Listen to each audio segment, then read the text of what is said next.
মেয়ের বয়সে ঋত্বিকার সঙ্গে বিয়ে করেছে, এটা পুরো বেআইনি। হিরণের বিয়ে নিয়ে বললেন প্রথম স্ত্রী অনিন্দিতা। ইলিগাল, এই বিয়েটার কোনো মূল্যই নেই।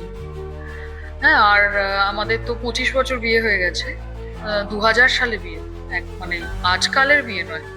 সরগরম রাজনীতির ময়দান থেকে সিনে দুনিয়া। নেপথ্যে বিজেপি বিধায়ক হিরণ চট্টোপাধ্যায়ের দ্বিতীয় বিয়ে।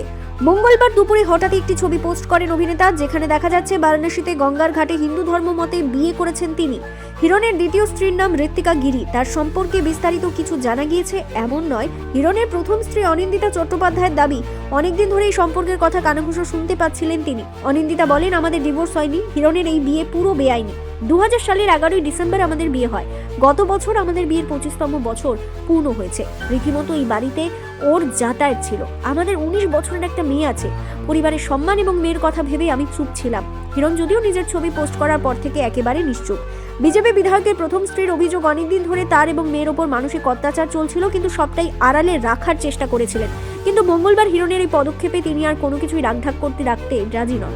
উল্লেখ্য, শোনা যাচ্ছে 2025 সালের সেপ্টেম্বরে দ্বিতীয় বিয়ে সেরেছেন হিরণ, কিন্তু এই নিয়ে প্রকাশ্যে কোনো কথা বলেননি তিনি।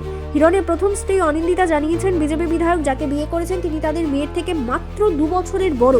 এই ঘটনা খুবই প্রভাব ফেলেছে তাদের মেয়ের ওপর। হিরণ এবং অনিন্দিতার মেয়ে এখন সেন্ট জেভিয়ার্স কলেজের মনোবিজ্ঞানের ছাত্রী।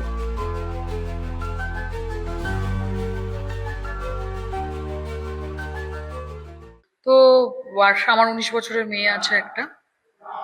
তারপরে এটা খুবই যন্ত্রণাদায়ক। আর মানে হঠাৎ করে এরকম আমার মেয়ে দেখেছে, যেটা আমার আমার তো আমি তো আমার যন্ত্রণা দুঃখ ভুলেই গেছি। আমার শুধু আমার মেয়ের মুখই মনে পড়ে। আর আমি যখন আমার বুটিক থেকে আলোরা থেকে ফিরেছি, ওর চোখগুলো দেখছিলাম ফুলে আছে একদম। তো দেখে ওর জন্যই কষ্ট হচ্ছিল, সবচেয়ে কষ্ট হচ্ছিল যে আমি হয়তো জানি না পরে কি হবে বা কি হবে না, কিন্তু ওর ঘাট থেকে তোর বাবার নামটা যাবে না। ওইটা ওইটা আমার আজন্ম আমার ওটা কষ্ট রয়ে যাবে। তোমরা কত বছর আলাদা রয়েছো? আমরা আলাদা, ও কিন্তু এই কদিন আগে অব্দি আমাদের সঙ্গে ছিল। 2025 সালেও আমাদের সাথে ছিল। হ্যাঁ, 2025-এর ফেব্রুয়ারি মার্চ একসাথেই আমরা থাকতাম, একসাথে বেড়াতে গেছি। আমার মেয়ের 18 বছর জন্মদিন আমরা ব্যাংককে পালন করেছি। এর আগে একাধিকবার তো সোশ্যাল মিডিয়ায় আমরা ওই মেয়েটির সাথে ছবি দেখেছি। হুম। তুমি আমি জিজ্ঞেস করলে বলেছে যে না, ও আমাকে ব্ল্যাকমেলিং করে। হ্যাঁ, সবকিছুই জোর জবস্তি। বাট আজকের ছবিটা দেখার পর তো আর মনে হচ্ছে না এটা জোর জবস্তি। আজকে তোমাদেরও যা মনে হচ্ছে, আমারও তা, আমি তো বুঝতেই পারছি।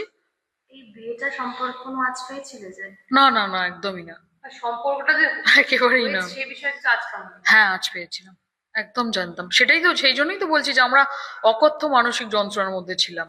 ইভেন ওই যেসব মেয়েটার প্রোফাইল দেখলে তোমরা দেখতে পাবে, যা যা ছবি দেওয়া রয়েছে, সেটা কোনো কারোর মেয়ে, নিজের মেয়ে সন্তান যদি দেখে, তার জন্য কি লজ্জার হতে পারে সেটা বুঝতেই পারো, বাবাকে ওরকম ভাবে দেখা।